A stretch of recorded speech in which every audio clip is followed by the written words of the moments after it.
On this episode of MythBusters, there's peril on the high seas as the team tests out cures for seasickness. Well, they may work for Barry Manilow, but they don't work for crap for me. And Adam and Jamie hit the road for a fuel efficiency special.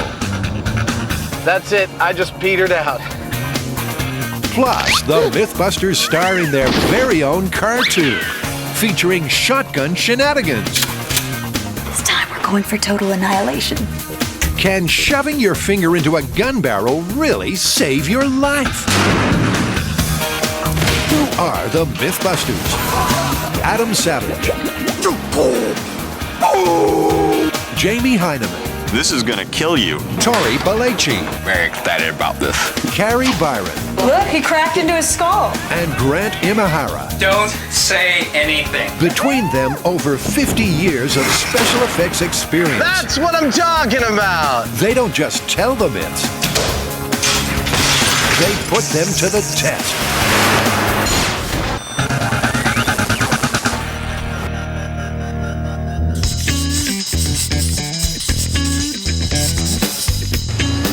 Whenever the MythBusters have sailed for science, Adam's dirty little secret has been chucked up. He and the sea just don't agree, and it's time to find a solution. Well, Adam, as we've seen, you have a problem with seasickness. We definitely need to find something for you, but things that are pharmacological often have side effects like drowsiness and dizziness and things that you don't want to do in a table saw. Well, I mean, there are also a lot of non-pharmaceutical remedies out there. I mean, there's wrist straps, there's electrical stimulation, there's sprays. These days, there are non-pharmaceutical cures aplenty, and the MythBusters are going to put them to the test. But the ocean is a fickle place. One day it's chucktastic, but the next can be mirror flat. Sadly for Adam, Jamie's got a plan that guarantees gratuitous gagging. I think what we need to do is something more like what NASA does. That is, build a chair that moves you around in a certain way that's designed to make you seasick. And then every day we'll come back in and try, a brand new remedy. You sound really excited about this experiment. I'm really looking forward to it. When it comes to making people puke, NASA are the experts. They've got the zero-gravity plane, famously called the Vomit Comet. But believe it or not, the real spew machine is the seasick chair. At just 7 revolutions per minute, it's surprisingly effective. And Carrie's copying this lethal NASA design that the team can then ride right here in the shop.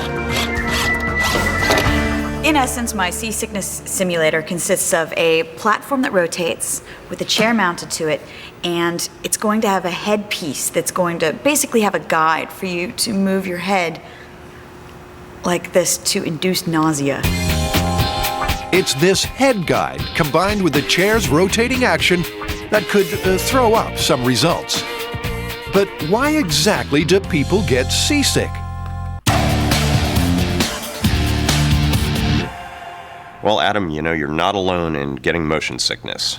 Fishermen get it, Navy personnel get it, and our researchers even turned up that 90% of NASA's astronauts get it. Well, it is always a relief not to be alone in a specific ailment, but what causes motion sickness? Why are so many people affected by it? You're on a boat or something, and your eyes are telling you that the walls and the furniture, the table, is all stationary, but your other senses, your inner ear, your fine muscle controls, all of those things are telling you something else. So it's this confusing input of signals. And the result is that I throw up? It's all down to the senses not singing from the same song sheet. And the poor old brain being barraged with conflicting information, just can't compute. With the sick headpiece ready, it's time for the auditions. Only people who get seasick can help find a cure that works. So before the experiment can start, the whole team must go for a spin to see who feels the effects. Go. And likely spewer, Adam, is up first. I gotta tell you, it's already pretty disorienting. All right, Jamie's gonna time it, and I'm gonna tell you what to do with your head. Forward, back, left, right. The time it takes NASA to induce seasickness varies depending on the victim. Left, Some people succumb in 30 seconds, some in 30 minutes, and some not at all. But Adam? I'm starting to sweat. right, back. Let's stop it. So you're claiming this is it for you? I'm playing. I already feel pretty queasy. After 3.5 minutes, Adam staggers off, knowing he's just become test subject number 1. And will he be joined by Jamie? Given that this machine is designed to make you sick, I would say that it's entirely possible that I'll get sick. He will ride that chair, he will swallow his vomit, he will do whatever it takes to keep the myth up that he is completely unsusceptible. So we're never going to get any symptoms out of him no matter what. His self-control is gargantuan. Okay. But Carrie's got other ideas. Left, She's trying everything to turn Jamie green. back, forward, back, forward, back, left, forward, right, back, forward, back. After half an hour, how's he doing?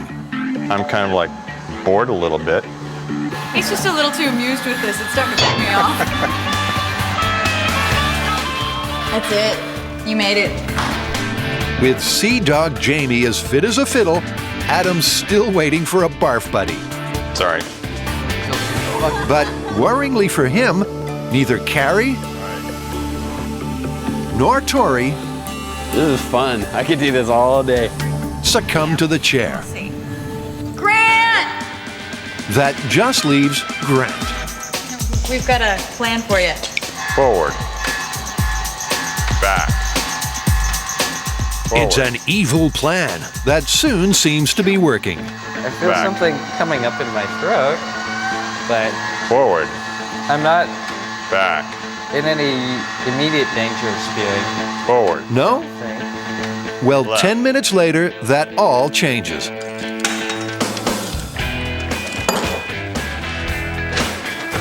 Uh-oh. So Grant's going to be Adam's puke partner.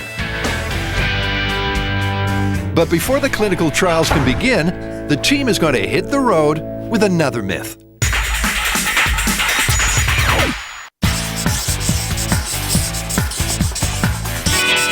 Well, it looks like we've got another driving fuel efficiency myth, a classic, right off the Discovery website.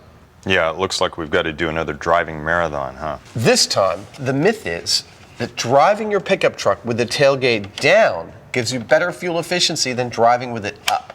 I've been driving a pickup for the past 10 years, and I live it up. Well, we're going to find out whether or not you've been wasting money, which I know you hate to do. Is tailgate down really more efficient than tailgate up? To test this driver dilemma, Adam and Jamie are going to drive to the desert and back to see who runs out of gas first.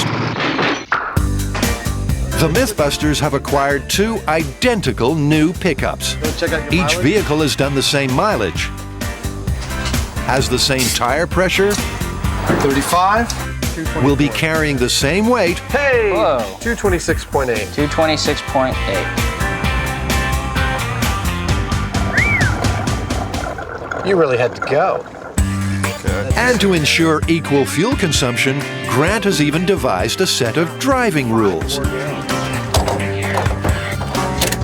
Number 1, you must maintain the legal speed limit. Number 2, all acceleration must be done by the cruise control. Number 3, no drafting, so you don't take advantage of any aerodynamic advantage. Number 4, windows up, and if you have air conditioning, it's got to be exactly the same in both cars. Any questions? If the myth is true, then the truck with the tailgate up should be the first one to run out of gas. And away we go. That's the theory. So it's time to put this pickup parable into practice. And Jamie's leading off with the tailgate up. Drivers be advised, current speed limit is 50 miles per hour. Over. Roger that, I am cruise control at exactly 50 miles per hour. I am also on cruise control at 50 miles an hour as well. Thank you.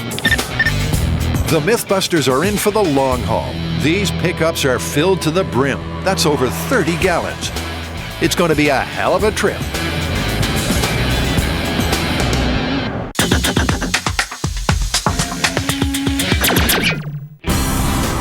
In the tailgate fuel efficiency controversy, Adam and Jamie are on the road again.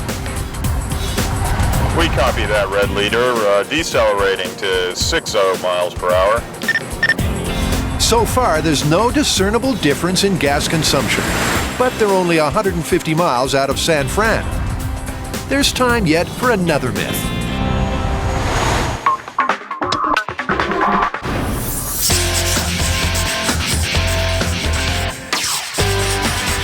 Well, I see you guys have gotten into the gun cabinet again. Are you up to no good, or is this something to do with a myth?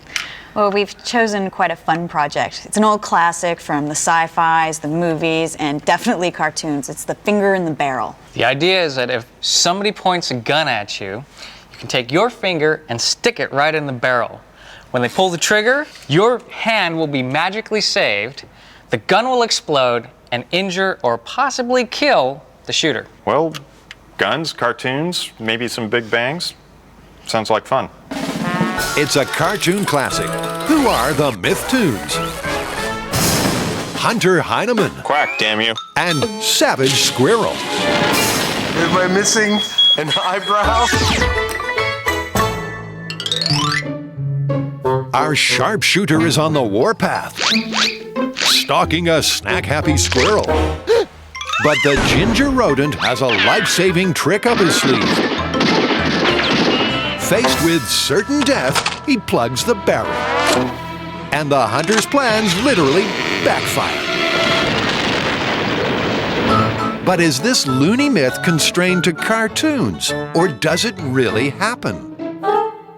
Well, what's going on here? Are we going to just buy a bunch of guns and start plugging the barrels up and see what happens? I thought maybe we'd start with the shotgun, since that's the one that you always see in the cartoons. We're definitely going to need a hand. I'm thinking of maybe taking a ballistics gel casting and giving it some rigidity by casting a skeleton inside of it. And we're going to need to see what happens to the shooter if and when the gun explodes, so we'll need a bust. Well, it sounds good to me. Let's get started on it. They're going to make a ballistics gel bust of a shooter and line him up behind a shotgun. Then they'll plug the barrel with an artificial finger, pull the trigger, and see who comes off worse. So it's all hands to the pump. Hey, Tori, can you come give me a hand with something? What do you need? I actually need your hand. I'm going to make a ballistics gel model of a hand. And so you need a hand. I need a hand with my hand. Tori's lending a hand for what will become a ballistics gel finger that'll be stuffed into the shotgun barrel. Ooh, that looked like it came out good. Yeah, no ripping. All right. Next, it's in with the plaster, the second of many steps in this complex world of modeling. As Carrie beats out the bubbles, Tori and Grant decide to get ahead. Okay, so why are we at the makeup shop? Well, we're gonna do a live cast, and we need the materials to do that. And we've decided that you're the one that we're gonna do the live cast on, so let's go. What? Grant's been volunteered to be the live cast model for their ballistics gel shooter.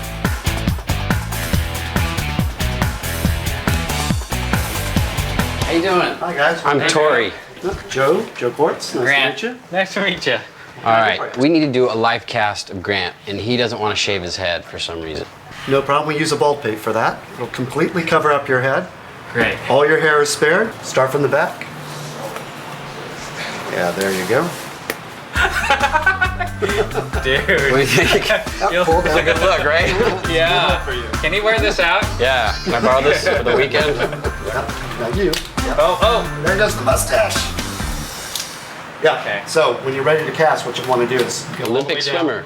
And you'll need somebody else to come by and draw a line exactly where you want. Great. Good. Are we done? That looks great. Okay. But back at the shop, does Grant really know what he's letting himself in for? I've never had a live cast done of me before, but in the 12 or so years that I worked for Lucasfilm, I portrayed many costume characters, and I've been encased head to toe in fiberglass. So this, I think this will be a walk in the park compared to that. Now that's a strange feeling. Just like they do in the movies, Tori's first going to cover Grant in blue mold mixture and then plaster him with plaster. See? Let's have a safety word in case you start freaking out. Oh, like help, get this stuff off me? Something like that. Yeah, I like help. Help's good. That's easy to remember. Okay. Easy to remember, but unlikely to be needed because these guys are trained professionals. Oh, that is just as nasty as I expected it to feel. Slowly, Grant begins his transformation into the creature from the Blue Lagoon.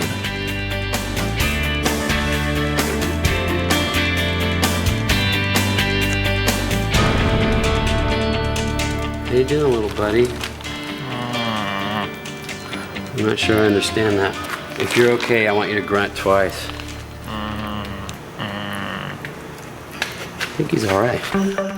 From a grunting swamp thing, Tori switches horror genre as the mummy returns. It looks really frightening from this side. For Grant, this is where it gets really uncomfortable. The plaster bandage is cold, heavy, and completely blocks out the light.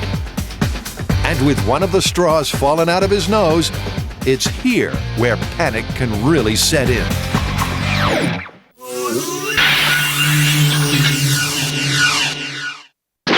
The MythBusters are investigating a classic cartoon calamity. Can shoving your fingers into a shotgun barrel cause an explosive backfire? Carrie's been modeling a finger that she's going to shove into the shotgun barrel. While Tori's been making a model shooter. In this case, a live cast of Grant. Luckily for Grant, Tori has done this before. One time I had to do an actress's legs. I was making a mermaid suit, and that was probably one of the times where I was most nervous because she was very good looking and I didn't know her, and you know, there were certain areas that you have to put the material on, but you're just kind of cautious about it. Okay, dude, you ready to come out? For Tori, there's no more beating about the bush. It's time to rescue Grant. I can't get it off. After some careful slicing and dicing, Grant finally busts out. The last part was difficult, wasn't it? He's sucking air like a fish out of water, but unlike said fish, he'll live. One of the straws failed about halfway through the alginate. I was getting close to calling it, but I figured we'd come this far. Let's just go with one straw. It was the last straw, but it worked. As Tori heads on towards a ballistics gel version, Grant's being honored for his bravery with a trip to the police firing range. Wow. Because someone needs to check that the MythBusters shotgun still works. So this is the 3-inch deer slug out of a shotgun. After all, last time it was used, it got rather wet. 3, 2, 1. As did the rest of the shop. Lean forward, get that upper torso weight in front of you. That'll actually help you stay on target. 3, 2, 1. Bingo. This sure ain't no water pistol. Right. If it's not touching you, it's going to kick you. In 3, 2. But best to double check. Much better, huh?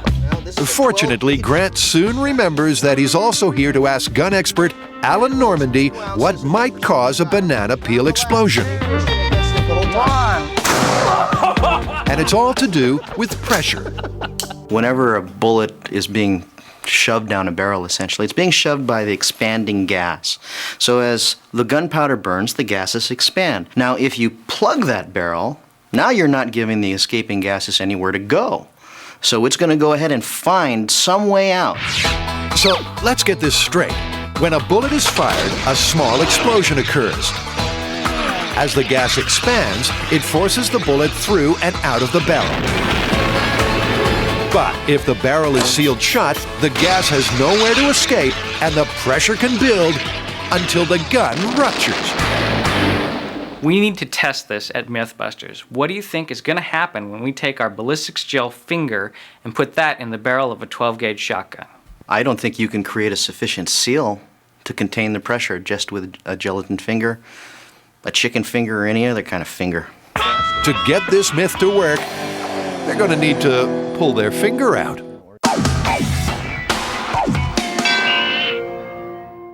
Back with the tailgate challenge, Adam and Jamie are halfway through. They've driven over 300 miles, and yet so far there appears to be no difference between tailgate up and tailgate down. So how much gas did you use? I'm just about at half a tank. Yeah, I'm spot on at half. These things are like behemoths in the tank department.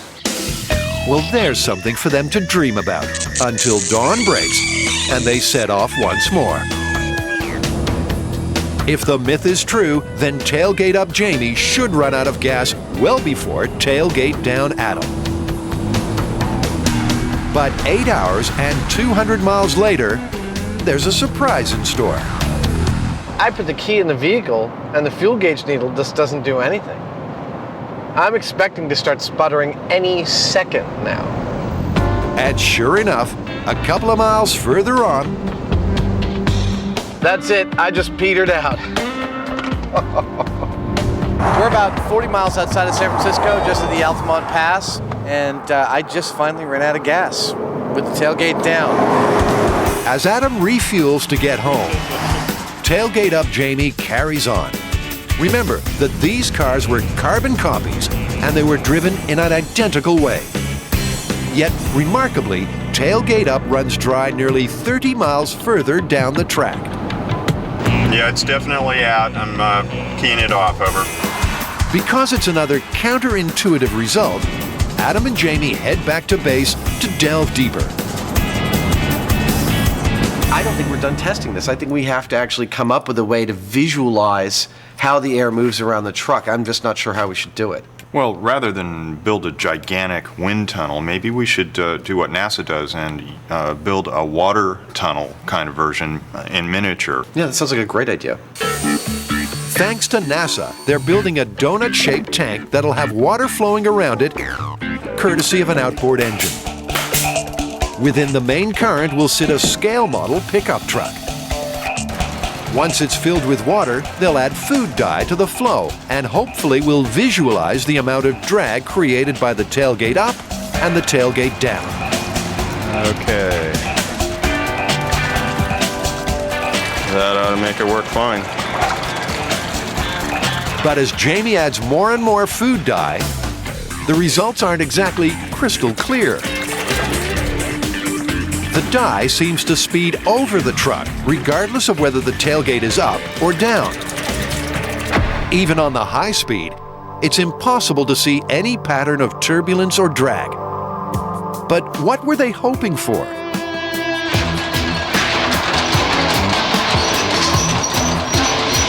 According to the designers of these trucks, there's a sort of a circular pillow of air that forms behind the cab of the truck when the tailgate is up.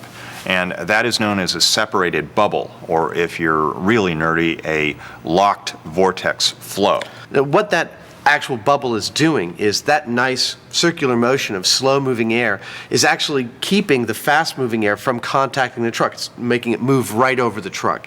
When you move the tailgate down, that actually breaks down that bubble and the fast-moving air gets caught and brought into the bed of the pickup, producing drag. Believe it or not. Well, with the dye, it was hard to believe. So Adam tries again with oats instead. The vortex there that's in the bed of the truck is gathering oats slowly, but at a very sort of steady, measured pace. And you can see they're mostly just staying there in that pocket. That's the elusive separated bubble that deflects the oncoming wind over the raised tailgate. All right, I'm going to drop the tray down and we'll see if we can spot any difference. Okay. I think what I see is that it's gathering them at a much faster rate. And it's right about here. They're hitting this critical point where I can see them kind of falling off and joining in with their friends. The lowered tailgate bursts the separated bubble, so the wind is pulled down right onto the truck bed, creating big-time drag. It really is a less efficient way to drive. Well, I don't know what else we can do. I mean, we've got our own experimental data that verifies that it's better to drive with your pickup tailgate up than it is down. I just wouldn't have guessed that. It's totally surprising. What are you going to do? Well, I'll tell you what I'm going to do. I'm going to wait for their emails to come.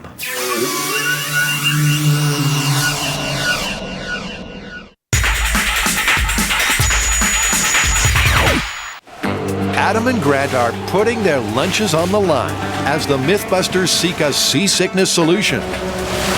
Each day, they're going to test a different, non-pharmaceutical remedy. And first up is the homeopathic tongue tingler. So apparently the directions are a spray under the tongue as often as needed. But 10 minutes in and 5 sprays later, it's not going well. Grant, would you rely on this remedy in a seasick situation? If I were out on the open ocean, this wouldn't be my only choice. Good job, because soon after, things turn nasty.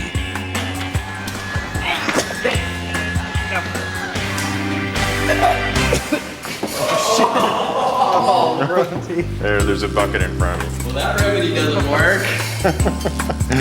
So the tongue spray clearly doesn't float Grant's boat. Next! But Adam's not having much joy either. Just 4 minutes, and he's had enough. All right, let's turn it up. Turn it up.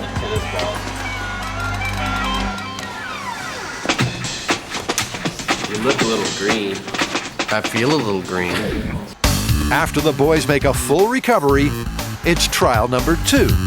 Next up in our quest for a non-pharmaceutical remedy for seasickness, we've got these little wrist straps, which I think I'm supposed to wear on my wrists. And supposedly Barry Manilow doesn't travel anywhere without them, and maybe I won't either after this test. They're especially effective when sailing to the Copacabana. I feel better already. All right, let's bring on the spew. This time, Adam spins first. You're starting to like it. There's nothing to like about this. And sure enough, 90 seconds later, These aren't working at all. Let's stop. It's like instantaneous today. I don't know why. Well, they may work for Barry Manilow, but they don't work for crap for me. and neither do they work for Grant. Okay, that's it.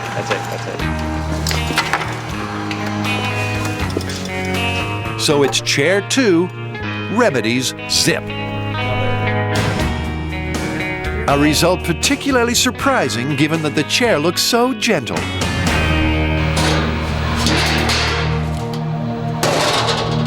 Well, it's probably obvious to anybody that's ever been on a boat and gotten seasick, but hard science actually backs this up. It's not the up and down motion that gets you, it's the rolling side to side and pitching back and forth. And actually, they've done enough studies to dial in on exactly what the frequency is that makes you the most ill, and it turns out to be about 0.2 hertz, about a pitch, roll, or yaw every 5 seconds, which is generally what you'd experience on a large boat. And at frequencies higher than that, the incidences of seasickness drop very quickly. That's why surfers don't get sick and people on big boats do.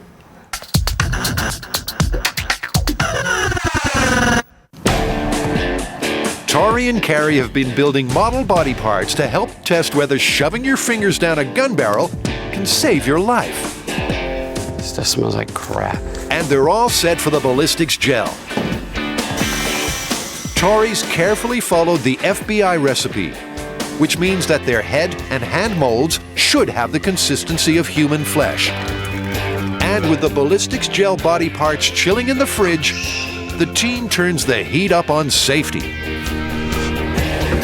Let's cut to the chase. If the cartoons are right, a blocked shotgun could explode with fatal consequences. So for this myth, it's back to the bunker. Tori carves out new viewing windows before the container gets some much-needed reinforcement. It's a MythBusters Makeover Special. So we got a couple more hours till the Peterson family gets back. You know, it's coming pretty good. I hope once they look at it, we're giving them that dungeon look that they asked for. While Tori waits for the Petersons to arrive, Grant is also busy with safety. My job for this myth is going to be to make a remote firing mechanism. Since there's potential that the barrel's going to explode, we don't want to have anybody nearby. He's designing a remote-controlled trigger pull, which means that no one needs to be in the shooting bunker to fire the gun. But does it work? Perfectly. With Grant, you get 2 for the price of 1, because his ballistics gel counterpart is ready to be demolded. Oh, don't fall apart on me. Oh, someone's head's gonna roll for this. Sabotage. Grant's proving to be one big pain in the neck. And Carrie's been handed the same problem. The consistency of my fingertips here are sort of a crunchy, frozen, brittle mess, whereas the rest of the hand, it's more like a soft jello. So I really believe that it's set wrong. You don't say. Luckily, her second hand makes amends. Oh, yes, it's the best one yet. Oh my God, look at this one. Look how cool this looks. You can totally see the skeleton inside. With test time approaching, the team are 1 hand down and short by a head. So Tori decides to recycle previous ballistics models. It's faster and harder to screw up. And sure enough, with Adam and Jamie's help, the new Grant has come out in one piece. Little Imahara. Looks like the doctor didn't reshape his head when he came out. It'll be fine. The last ingredient is ready. With the radio control shotgun, Buster complete with new hands, and the ballistic shooter all locked and loaded in the bunker, the myth busting can begin.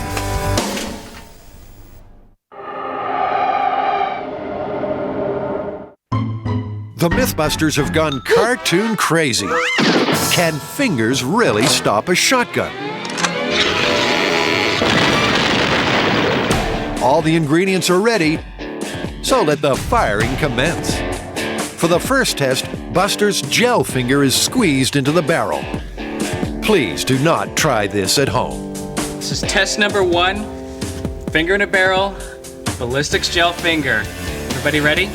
In 3, 2, 1! Looks like it worked. I would say we're all clear. Excellent. Let's go see what happened. Hey, his hand's gone. Well, not only did it destroy the finger, it blew apart the hand. Nice. All that's left is a little stump of a wrist. I don't think this is exactly an effective way to stop a bullet. So for test 1, Buster's whole hand was blown to smithereens. Let's see that again. Big bang, but no banana barrel. Just an horrific injury to Buster. And Grant the shooter gets not a scratch. This test right now places us in the realm of Bugs Bunny fantasy. If we want to see a shotgun actually blow up from excessive pressure in its barrel, we're going to have to use a bigger plug. We're going to go with another ballistics wax hand this time, which is a little more robust. But is test 2's hand robust enough? Safety's off. In 3, 2, 1. The gun is clearly still intact, and his hand is totally gone again. something doesn't surprise me about that. Dude. What? Come here. Look at the very tip I'll of the be barrel. darned. The barrel has actually changed shape. Do you guys see the barrel? Oh! Yes! It is a full-on Bugs Bunny moment. Man, that was enough pressure in the barrel to cause it to mushroom out like that. That's amazing. Adam's getting a little animated. The finger did have an effect, but it's hardly cartoon comedy. For this myth to be true, we have 3 very important criteria. 1, the finger has to remain intact. 2, the gun itself has to be the thing that explodes. And 3, the shooter has to be the one that's injured or killed. None of this happened. The finger blew off. The end of the rifle just ballooned a little bit. And the shooter's totally fine. So at this point, I could call this myth busted.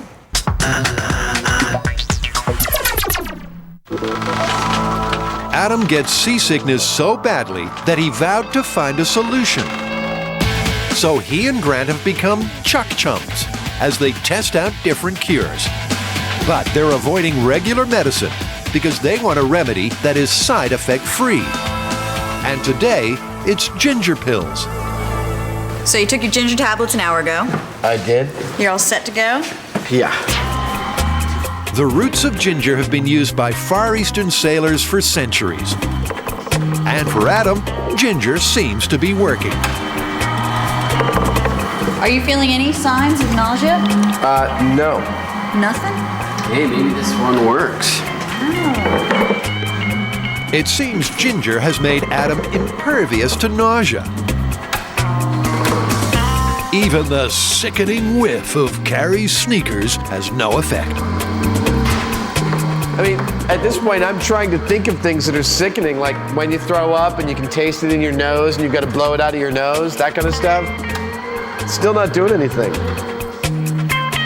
After 25 minutes of thinking sick-inducing thoughts, it's all smiles for Adam. Good job. And the same is true for Grant. He does a full half hour with no illness at all. Ginger, at least for these guys, gets the thumbs up. Next day, it's the final non-pharmaceutical test, the electric stimulation wristband. God, that feels weird. I feel it all the way up through my 2 middle fingers. Small shocks on the P6 acupuncture point can relieve the effects of seasickness in some sufferers. It's a newfangled remedy, but for Adam, it's the same old story. Oh. No, we gotta stop. Stop. That thing off, yeah. Get this thing off.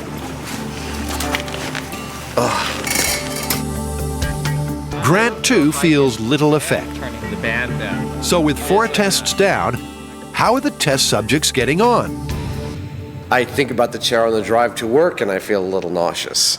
I describe the chair at a dinner party and I feel a little nauseous. This chair is never getting back in my house. I don't know if we're trained like Pavlovian dogs to have this response to this particular situation, but I have to say that just thinking about it makes me feel a little ill. It seems that both Adam and Grant are suffering the age-old problem of clinical trials, mind games. But Jamie has a cunning plan. Jamie, I've been thinking about this a little bit. How do we know they're not fooling themselves into believing that the remedies are not working? There's a tried and true and very simple way of dealing with that, and that's called the placebo. So what we're going to do is give them something that we're going to tell them is an over-the-counter pharmaceutical remedy that, they'll be thinking that if anything works this well. And what we're actually going to be giving them is something, useless like a vitamin or something else. That's clever. Vitamins are useless? Well, for seasickness. So this time, Adam thinks he's taken a regular drug treatment, but in fact, he's had a vitamin. Will his brain trick his body into believing that this remedy works, or will he get as sick as ever? Oh, stop. Okay.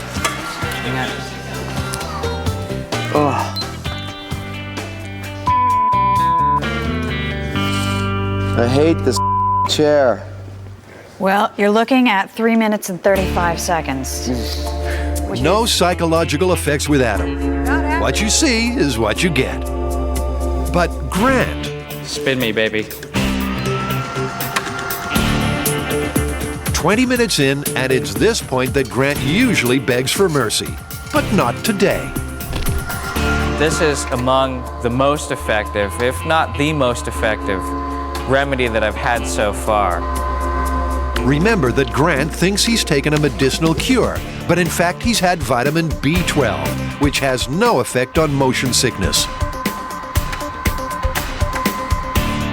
He's fallen for the placebo, which means his previous results can no longer be trusted. What's the result with you on this one, Grant? I think it works. You think it works? I'm feeling like it was trying to do something, but, you know, it was just staying down there. I apologize for this. It wasn't my idea, but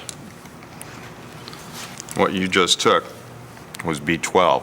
It was a placebo. Oh! At the very moment that Jamie revealed that what we had received was a placebo, my very first thought was, crap, we have to do this again.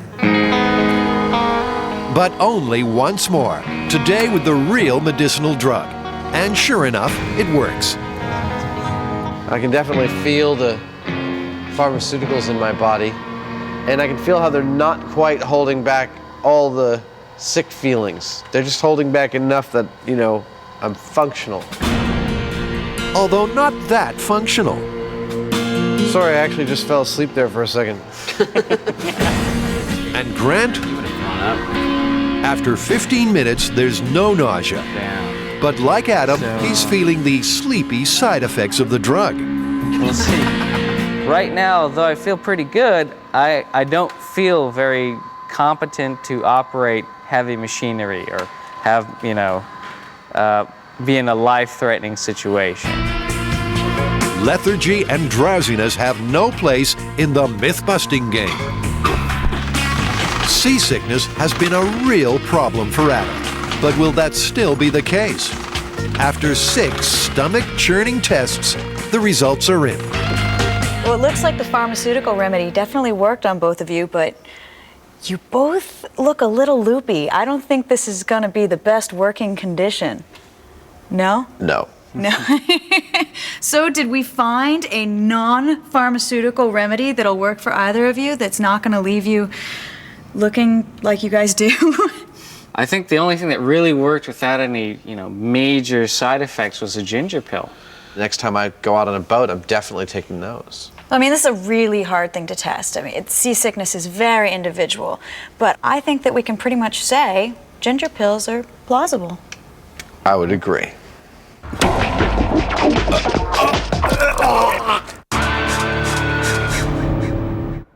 Home on the range, the MythBusters have shown that plugging a shotgun barrel with your fingers will not cause the gun to explosively backfire. But they're not giving up just yet. You know, I definitely remember having seen pictures of blown up gun and rifle barrels. Well, barrel obstructions, which could cause the barrel to explode, are not uncommon. You mean like loading the wrong ammo in your rifle? That's one way. Hunters, they get dirt or rocks stuck in the barrel. Poorly reloaded ammunition. I would also imagine that super old guns that are poorly maintained would be a common cause. That would definitely be a problem. With fingers busted, Tori gets down and dirty with another real-life gun obstruction, soil. Okay. That'll do. Although how real-life this is debatable. I think this thing is going to explode right now. I hope. I want to see some action. With 8 inches of mud, could this be the real Dirty Harry? In 3, 2, 1. It looks good. Oh! Now that's a result. That. Look at this. Wow! It looks like they've hit pay dirt. The shooter's fine, but the gun's been soiled. But not as soiled as they'd hoped.